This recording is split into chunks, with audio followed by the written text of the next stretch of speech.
Knowing who you are brings you confidence, and that comes a little bit with age and experience. And right now I feel really content with who I am, which makes me a happier person.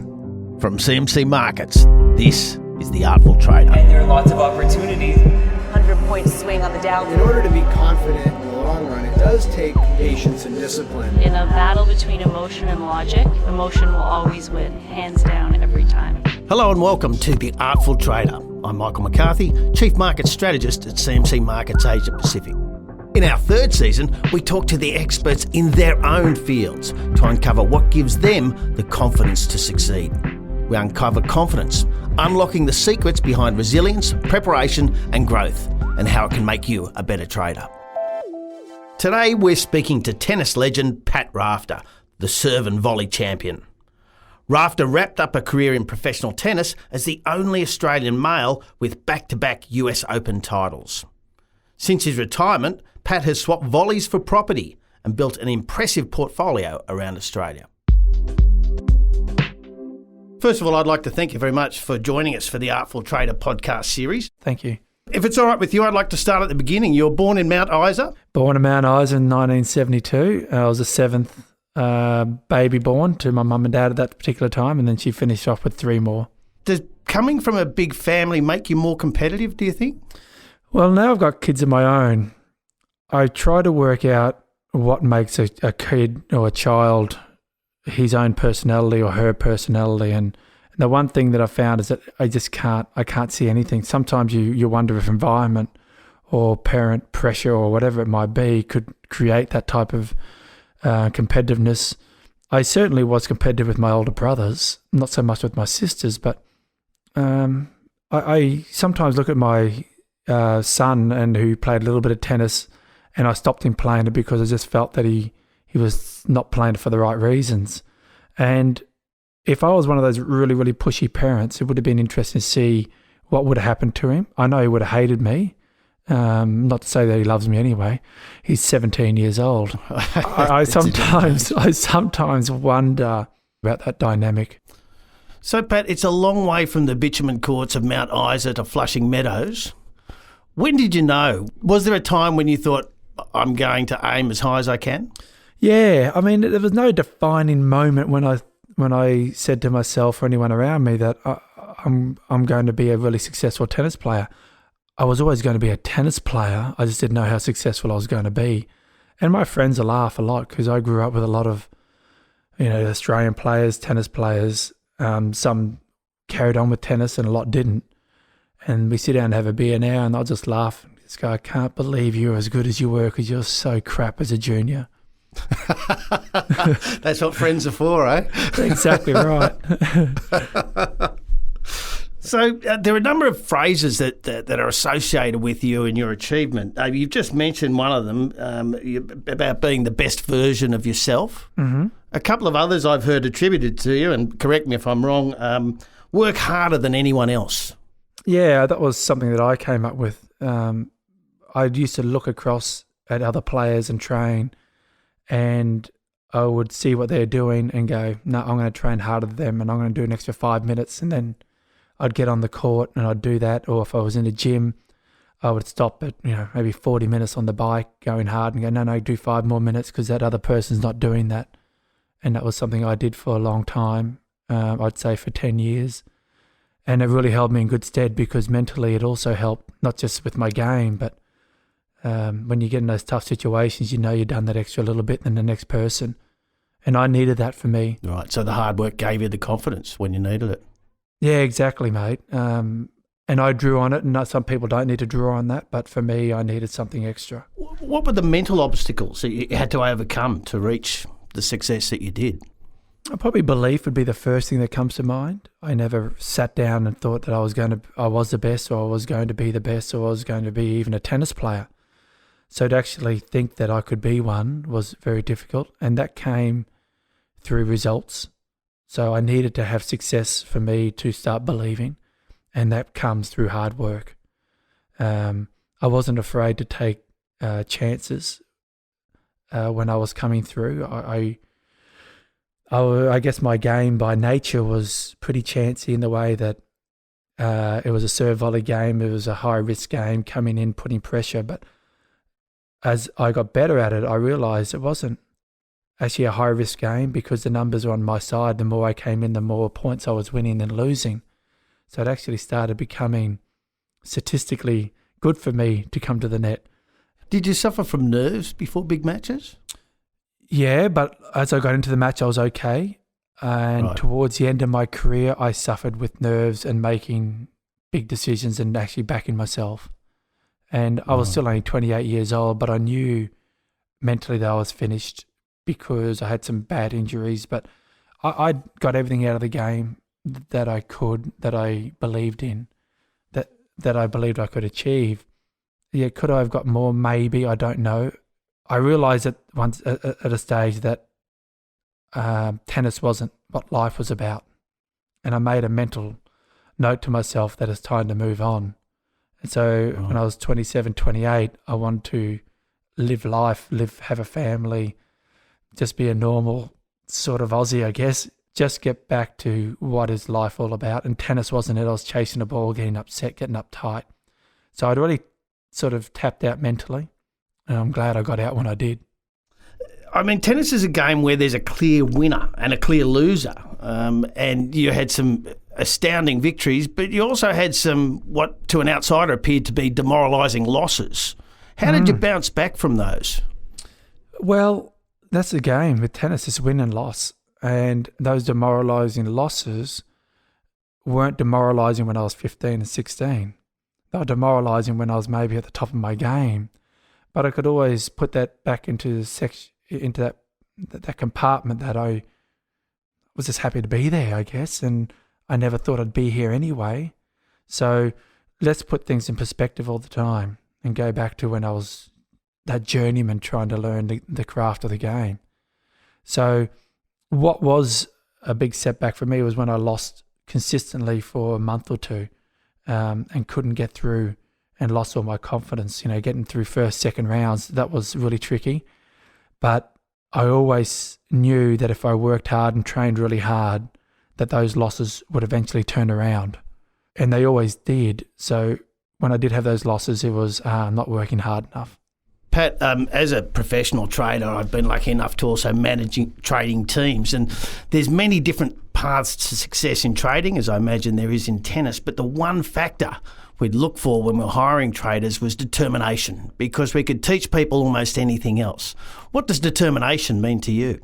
Probably the epitomises someone like Leighton Hewitt. You know, in terms of determination, he just never ever gave up. I mean, that to me is determination, is never giving in. When things are going tough, you're going to dig in a little bit harder. Everyone has a cracking point. I never saw that in Leighton. It was so hard to get out. For someone like myself, it cracked a little bit earlier. But determination and wanting that will and that drive to be the best you can be, there's no substitute for it. However, in the game of tennis, there's also a certain amount of talent, and I'm sure it goes through to trading as well. Just seeing or doing those little things that maybe someone else doesn't do. Pat, I want to drill into some key moments in your career. Can you tell me about your most memorable clutch moment? Did it teach you something about yourself? It was in 1992. I was travelling through Asia. I was 6 weeks on the road with my mum to travel with me. So I'm 300 in the world. I'm not very good. And I broke down one time. We were in Tokyo. I think I lost first round of qualifying. And we went down to McDonald's to have dinner. And she said to me then, you know, asked me obviously how I was feeling. I just broke down and cried and just said, I don't think I'm good enough. I think I'm done.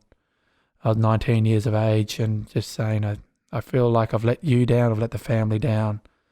And I feel like I'm at a crossroads in my career right now. And Mum said to me, you don't owe us anything. You know, you've tried hard. If whatever you want to do with your life, go ahead and do it. So don't ever feel like we have any extra pressure on you. And I felt that pressure, I guess. But that was never put on by them. It was put on by me living up to the expectations of my family or making good of the sacrifices all that family made for me. So that was a defining moment, and I decided just to give it one more go. I hesitate to ask you this one, but Don't. can you tell me about your most memorable choke? Oh, yeah, Wimbledon, 2000 against Sampras. That was a beauty. Right. So that was a moment when I didn't deal with the pressure very well. I'd come back from shoulder surgery I had at the end of 1999, not knowing how I was ever going to get back into the game, because at the time we were a bit unsure if I was going to come back and how I was going to deal with the workload of serving and playing tennis on my shoulder. It just wasn't holding up very well, the way I played and the way I served.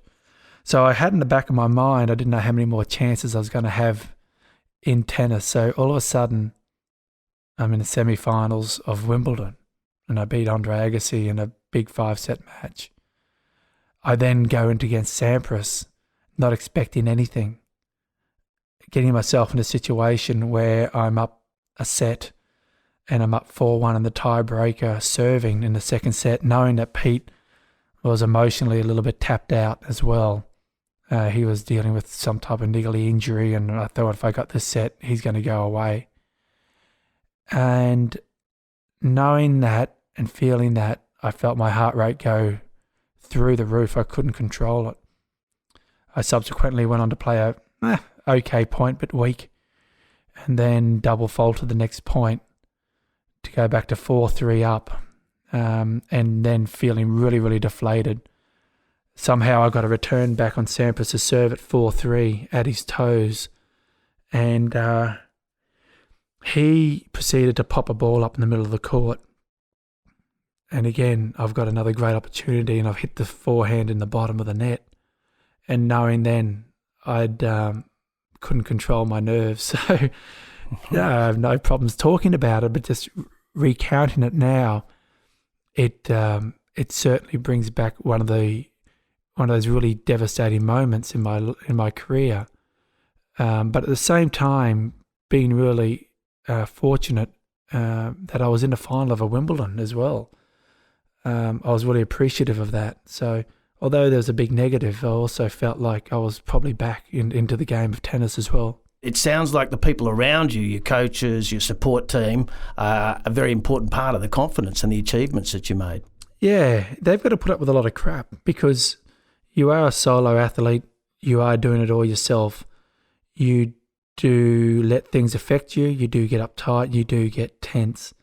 And if you have a really good support group around you that can understand that and then try and pull you back when it's needed to. And I had my family around. Tony Roach, who was working with the Davis Cup at that time, was also around at times to help pull me back into line. They were really important people to help shape my career. So, but at the same time, they also weren't people that allowed me to behave and misbehave or do anything like that. However, I'm 25 years old, 26, whatever, by that stage. I'd sort of grown out of that sort of behaviour anyway. Right. It was down to you by that time. Yeah, it is. And when you're on the court as well, I like to work things out myself. And a lot happens now in the game of tennis. The coaching setup is that the coach does a lot for the player. We were brought up where you have one coach amongst 8 kids. So within that, you're not being told what to do. You actually have to go out and work things. There's a lot of trial and error. And you have to have a lot of downs. And that's the great thing about tennis is that when you make a mistake, you get hit pretty hard with it.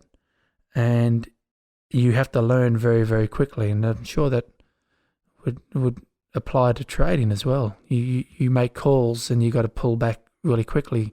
Obviously, the consequences in trading are a bit different because you can lose a lot of money for you and someone else. But in tennis, you've lost the match. And so in terms of financially, it's no big deal. Oh, well, actually, it can be. I think. As a man who made more than $11 million in prize money. Yeah, you know what I mean. Okay, yeah, actually, no. Maybe, yeah, if I thought about the money a bit more, but money was never a driving force, I guess, when I played tennis. It was about being the best I could be. And I walked away from the game giving up a lot of money, and also throughout my career, I gave up a lot of money not chasing certain tournaments. So, yeah, money was never... You also gave away, I believe you gave half of one of your US titles, the prize money, you gave half of it to the Starlight Foundation. Yeah, I was always brought up, I know, watching my father give money to the communion box at the church all the time, and I saw that, it's just little things you see as a kid, and it sort of helped shape me for who I became. So it was never about having millions and millions and having a boat, plane, and all that sort of stuff. Well, that'd be nice, but it was about also giving back. So, the great thing about tennis, and I compare it to a lot of other sports, is, like golf's similar, boxing's similar, but when you get into a team environment, it's tricky because you can actually be dictated by what happens around you, by other people's mistakes. But in tennis, you're making those calls and you're living through those calls, and you make your own luck and you also make your own bad calls. So for that particular thing, I actually quite like tennis because you're not governed by anyone else's mistakes that can drag you down or your performance down. I know as a trader myself and as a manager of traders, there's 2 times when traders are in real danger. The first one's obvious. It's after big losses. That knocks confidence down and traders have to work hard to recover from that. But the other time they're in real danger is when they've had a run of successes. And overconfidence can be financially fatal to traders.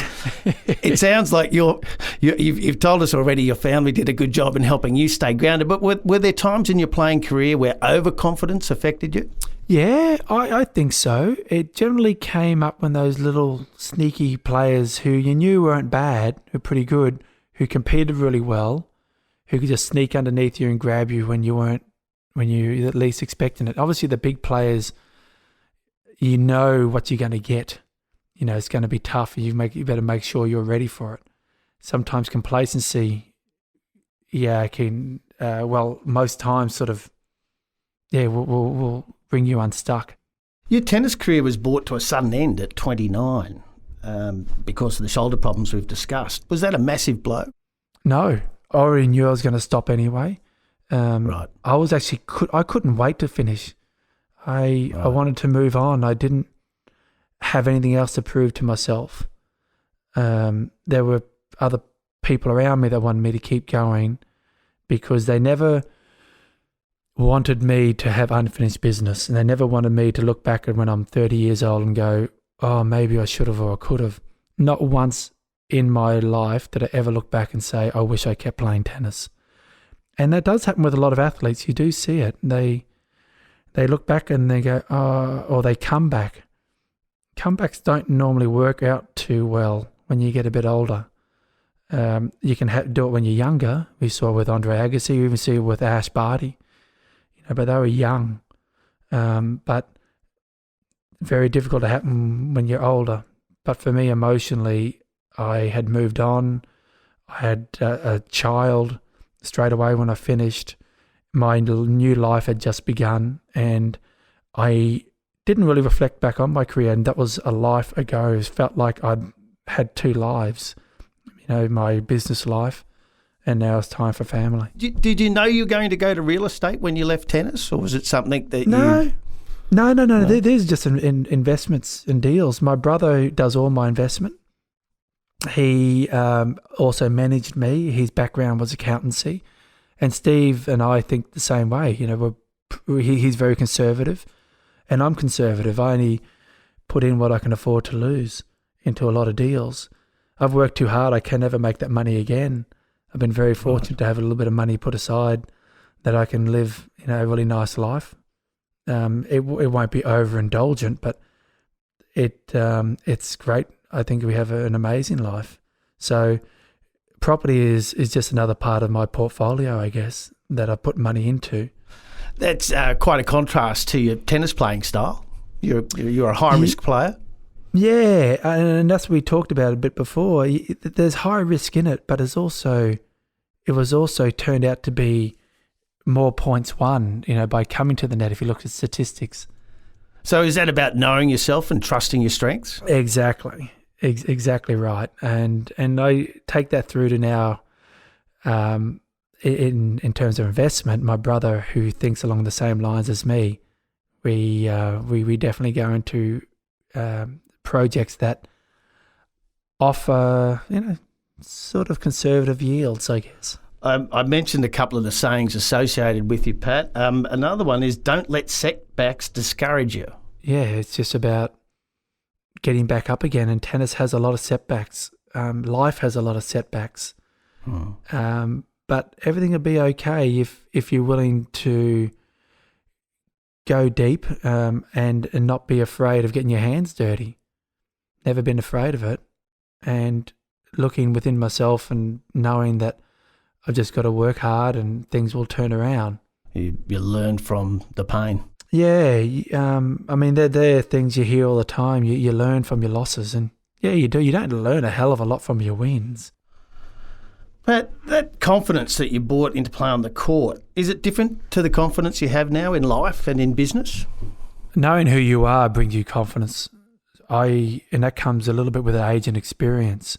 And right now I feel really comfortable with who I am. I was just talking to someone about it the other day.